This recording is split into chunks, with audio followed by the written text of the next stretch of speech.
2023년 7월 24일 10시 00분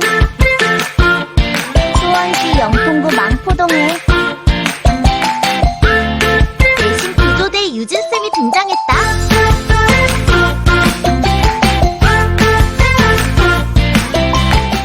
그래가지고 우리 선조 같이 한번 보겠습니다. 이제 선조 때부터 조선 건국 언제였다고? 1392년이었었다고. 200 더하면 1592년. 1592년 159 있다. 1592 임진왜란이 일어납니다. 임진왜란이 발발하게 된다. 자, 임진왜란보다 중요한 키워드는 무엇이냐면 우리가 방금 전까지 사화에 대해서 배웠어요. 사화가 뭐라고? 사림 세력들이 대거 화를 입었다. 그것이 바로 사화란 말이에요. 이 사화를 4번이나, 실제로는 더 있었어요. 4번이나 경험하고 나서도 사전오기 끝에 드디어 사림 세력이 정계를 주도하게 됩니다. 사림이 정계를 주도하게 된다. 어떻게 해요, 선생님? 조선은 철학자의 나라입니다. 그렇기 때문에 오랜 시간 향촌 사회에서부터 이 자치 규약과 향약과 그리고 유향소와 같은 이 양반 기구들, 어쨌든 조선 안에서 계속 성리학을 공부하고 탐구했었던 우리 사림 세력은 오히려 더 단단해질 수밖에 없었다라는 것이죠. 오히려 훈구의 기반이 굉장히 더 약했습니다. 오로지 외척 관계로만 맺어진 관계라면은 이렇게 오랜 시간 동안 학문을 연구하는 것이 더 필요했었다라는 것이죠. 자, 사림 세력은 선조 때 분파가 됩니다. 우리가 이것을 붕당이라고 이야기를 하는데요. 초기의 붕당은 건전한 정치를 위해서 형성이 됐었다라고 보면 돼요. 초기 붕당은 원래는 이제 사림이었던, 흔히 모든 선비들을 통치해서 사림이라고 불렀었잖아. 이 사림 세력이 나눠지게 되는 거야. 동인과 서인으로 나누어지게 된다라는 것입니다. 이 동인은 김효원이 대표적인 인물이었었고, 서인에는 시옷이잖아요. 그치? 시옷으로 시작하는 말은 심의겸이 있습니다. 심의겸이라는 사람이 이조전랑의 자리를 놓고 갈라지게 되는 것이에요. 자, 여기에서 이조전랑이 무엇이에요? 이조전랑이 무엇이에요? 아까도 선생님이 이야기했다시피 이조전랑이라는 거, 이조는 관리하는, 한마디로 인사를 담당하는 기구란 말이야. 특히나 이조전랑은요, 자신의 후임자, 자신의 이제 뒤를 이을 수 있는 이 후임자를요, 어떻게 할 수 있어? 정할 수가 있는 권한이 있는 거야. 그러니까 예를 들면은 외척 가문이면은 자신의 후임자를 누구로 선택하겠어요? 또 외척 가문으로 할 거 아니야. 자신과 같은 가문으로 할 거 아니야. 그렇기 때문에 이 이조전랑의 자리는 사림 세력들이 이야기를 하길 절대 훈구는 안 된다였어. 외척 가문이면 절대 안 된다. 그래서 이 이조전랑의 자리를 두고 두 사람이 다투게 되면서 서인과 동인으로 분파하게 됩니다. 이 서인은요, 율곡 이이와 성운, 그리고 동인은 퇴계 이황과 남명 조식 선생님의 학문을 계승한 사람들로 나누어졌었다라고 볼 수가 있어요. 특히나 요 동인 포인트 한번 콕 찍고 잘 봐봐. 이 동인은 나중에 이제 이 임진왜란 발발하면서부터 나누어지게 되어 남인과 북인으로 나누어지게 됩니다. 북인은 남명 조식, 남인은 퇴계 이황입니다. 이렇게 나누어지게 되는 것이에요. 그리고 광해군 때 광해군을 지지했었던 선비들이 남명 조식의 학문을 계승해서 행동하는 선비 지행합의를 보여줍니다. 지식과 행동이 하나로 합쳐져야 된다고 했었던 이 실천을 강조했었던 남명 조식의 이야기에 따라 가지고 광해군 때 이 임진왜란 당시 일병 활동을 했었던 선비들이 주로 무엇이 된다는 것이에요? 광해군을 지지하게 된다. 북인의 지지를 받았었다 라고 볼 수가 있겠고요. 자, 어쨌든 당시 조금 더 우세했었던 것은 동인이었습니다. 동인이 조금 더 우세했었습니다.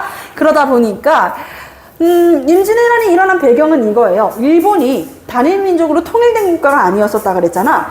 일본이 혼란기였어요. 대혼란기. 계속 전쟁을 했었던 전쟁의 전자와 나라국, 전국시대였었단 말이야. 이 전국시대를 도요토미 히데요시가 통일을 합니다. 원래는 오다 노부나가가 거의 다 통일을 했으나 이제 오다 노부나가가 갑작스럽게 세상을 떠나게 되면서 이제는 하급무사 오다 노부나가를 모셨었던 도요토미 히데요시가 전국시대를 마저 통일하게 되는 것이에요. 자, 그래서 임진왜란의 발발 원인 무엇이라고?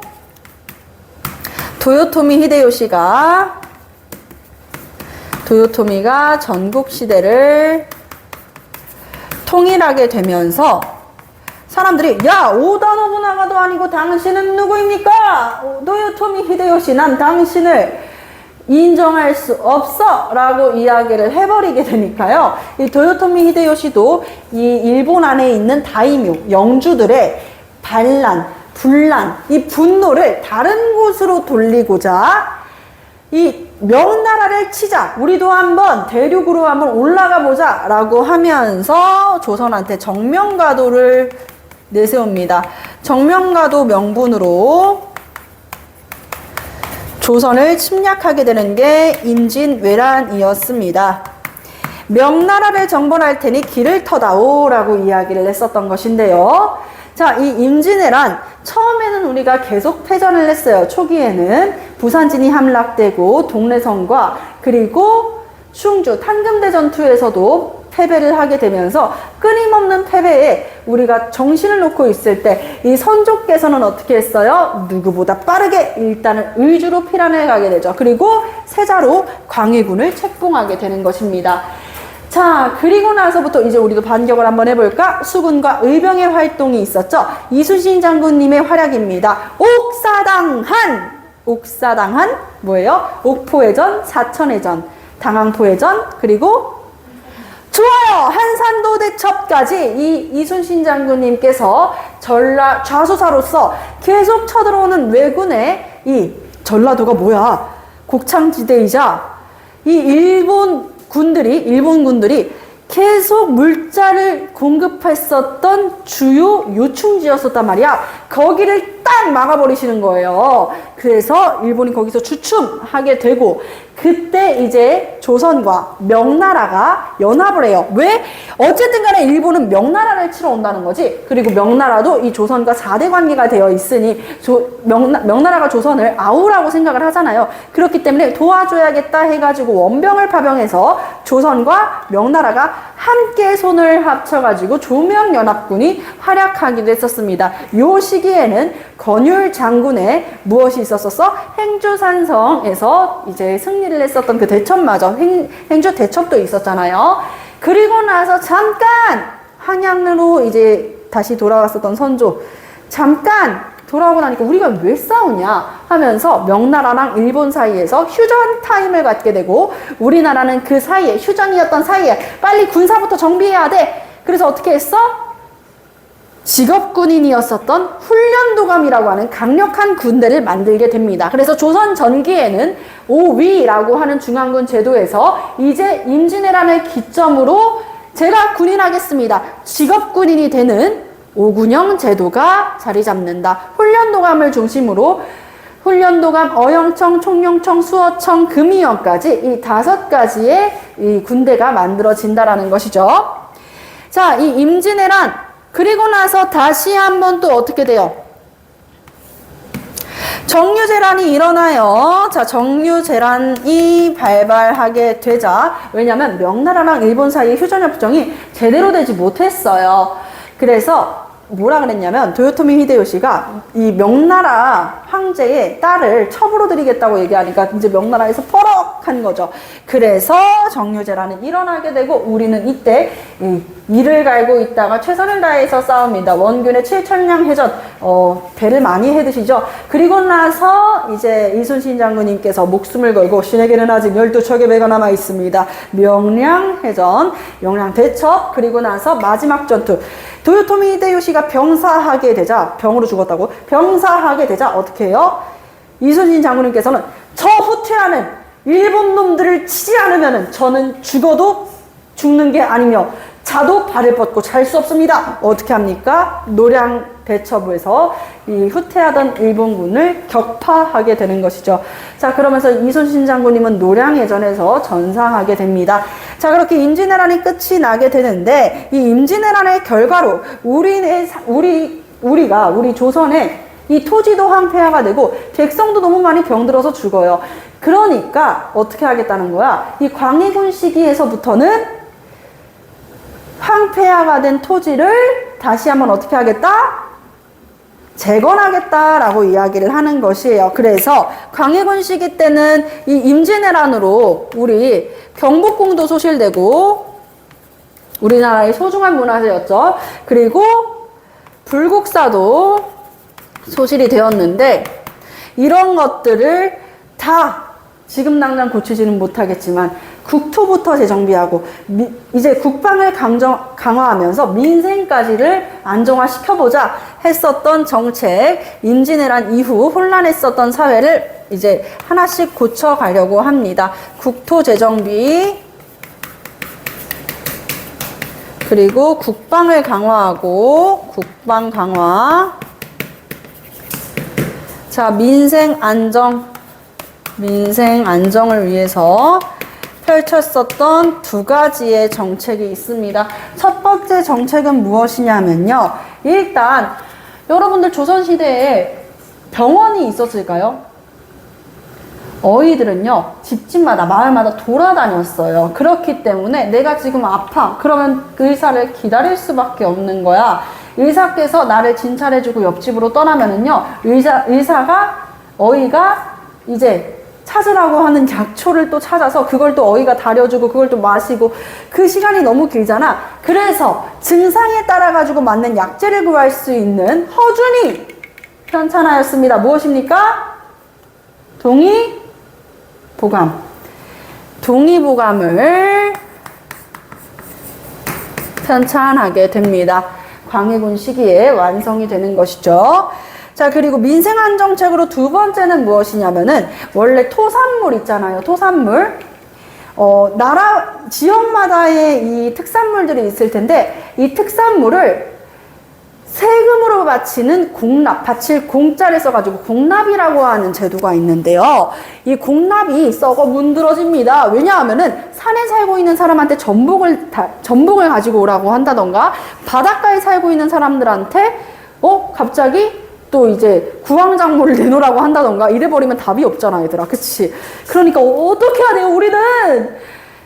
자, 그래서 이 박람회 폐단을 시정하고자 토산물이 아니라 쌀이나 옷감, 동전으로 거두는 대동법을 경기도에서 최초로 실시하게 됩니다.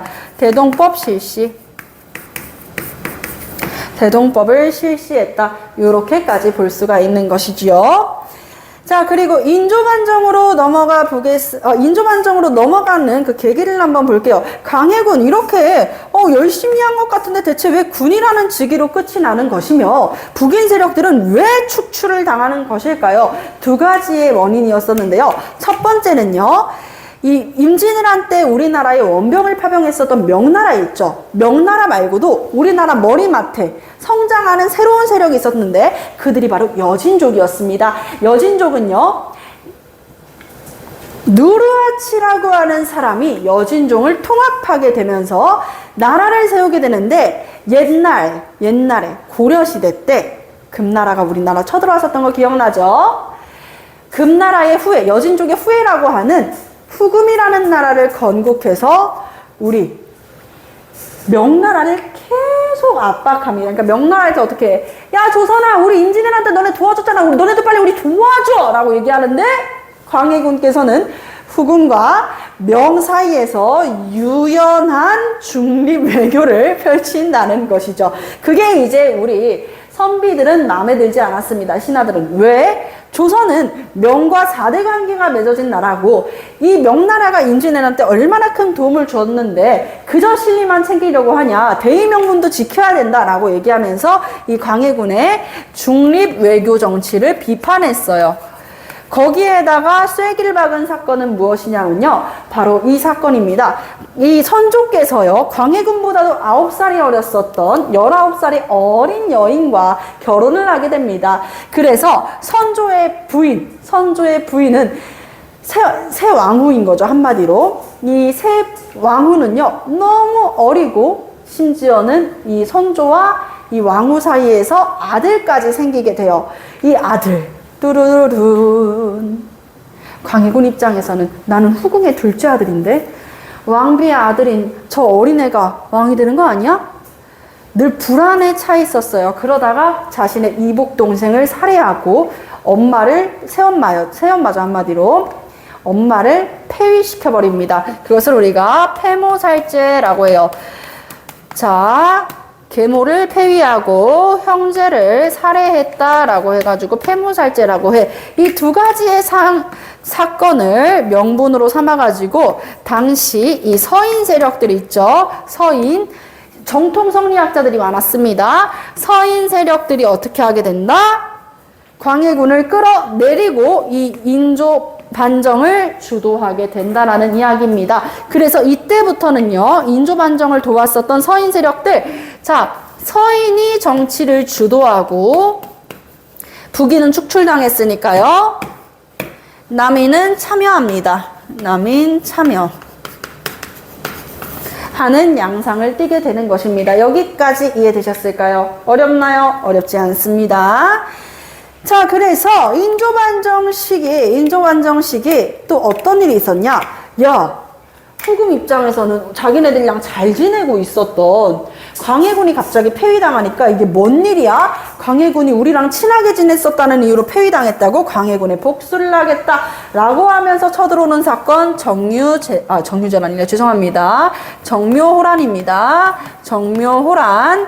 그리고 이 정묘호란은 후금 여진족이에요. 이제 스스로 후금은 여진족을 만주족이라고 칭하기 시작합니다. 자, 후금이 광해군의 무엇을 빌미로, 복수를 빌미로 조선을 침략하게 되는데, 이때 우리 인족께서는 강화도로 피란을 갑니다. 그리고 나서 이 정묘호란 끝에 무슨 결론을 내리게 돼요? 후금과 친선 관계를 약속하게 돼요. 후금과 친선을 약속하게 됩니다. 그리고 나서 이 후금이라는 나라가 국호를 바꾸고 쳐들어오게 되는데요. 청나라 태종, 그러니까 후금을 누르하치가 세웠었다면 이 홍타이지라는 사람이 후금이라는 나라의 국호를 우리는 고작 금나라의 후예가 아니다, 대청제국이다 하면서 청나라로 국호를 바꾸고 침입해 오는 것, 바로 병자호란입니다. 병자호란. 자, 병자호란은 청으로 국호를 바꿨었던 후금이 쳐들어오게 되는 것이에요. 청나라는 우리 조선한테 군신관계를 요구합니다.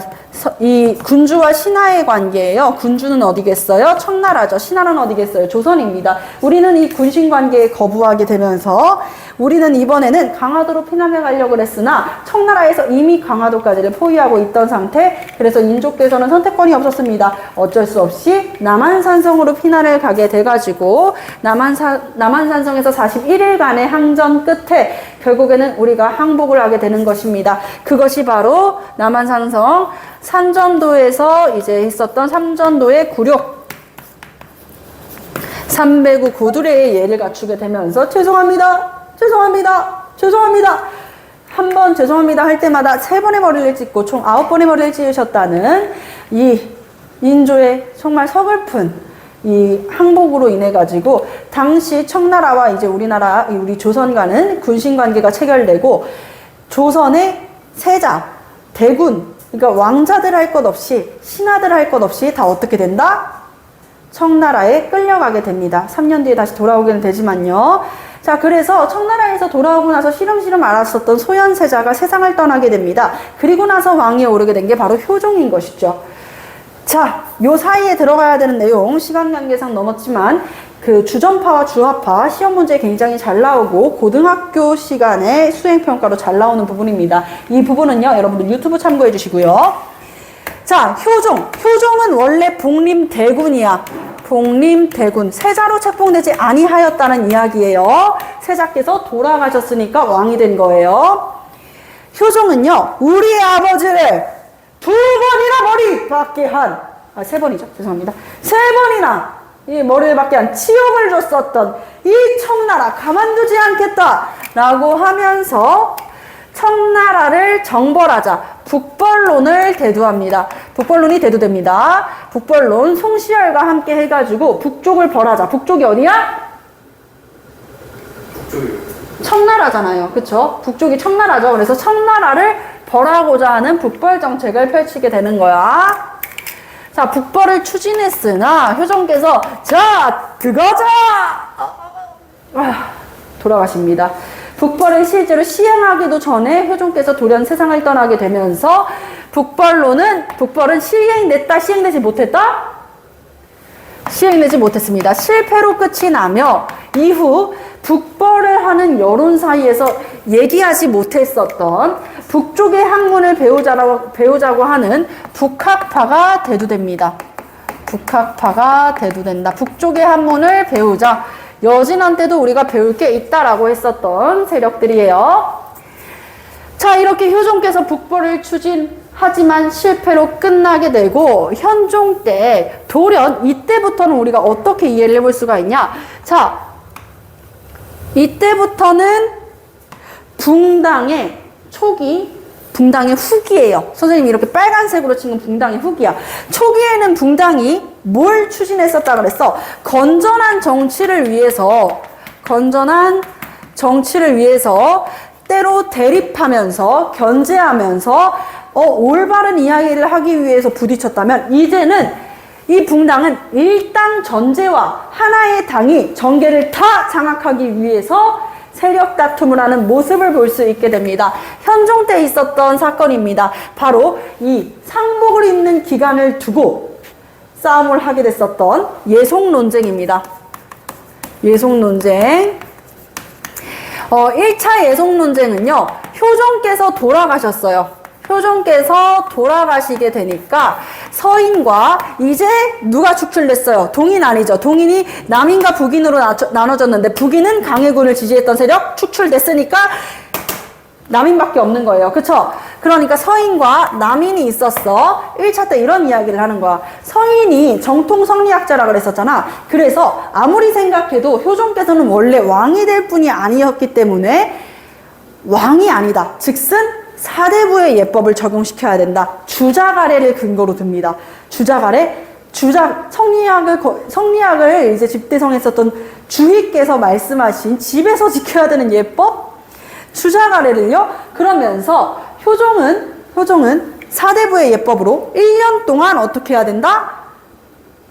이 자의대비, 효종의 어머니께서는 1년 동안 상복을 입어야 된다라고 이야기를 했었던 거야. 1인 뭐야? 1년. 자, 그러니까 남인은 되려 뭐? 그게 말이 돼? 묘호가 효종이라고 왕이 됐다고. 야, 어떻게 임금한테 일반 사대부의 예법을 적용시키니? 안 돼. 그러지 말고 국조오레이가 뭐야? 나라의 큰 행사는 유교의 예법에 따라 가지고 지킨다는 국조오레이의 예법대로 3년 그대로 입으셔야 합니다. 라고 주장을 했었습니다. 그러니까 이 1차 예송 논쟁은요, 누가 승리하게 됐어요? 바로 서인이 승리를 하게 되는 것이죠. 자, 그리고 나서 2차 예송 논쟁이 시작됩니다. 2차 예송은요, 이번엔 효종의 아내, 효종의 비가 돌아가십니다. 자, 그러니까 서인과 남인 세력이 이번에도 마찬가지로 자의대비, 장렬왕후 조씨가 얼마나 기간 동안 상복을 입을 것인가를 두고 이야기를 하는데, 이번에 남인은요, 1년을 이야기했습니다. 1년을 이야기하니까 서인은 뭐라 그랬을까요? 9개월을 이야기해버립니다. 자, 9개월은 좀 아니거든. 그래서 이번에는 누가 승리를 해요? 남인 세력이 승리를 하게 되면서 두 차례의 예송 논쟁 끝에 바로 남인이 정계를 주도하게 됩니다. 하지만 숙종 때는 또 달라지죠. 숙종 때는 서인과 남인이 엎치락 덮치락 하면서 일당 전제화를 하는 모습들, 급격하게 나라의 정세가 바뀌고 주도권자들이 바뀌면서 혼란한 시기를 지내게 되는데요. 그것을 우리가 환국이라고 표현합니다. 총 3번의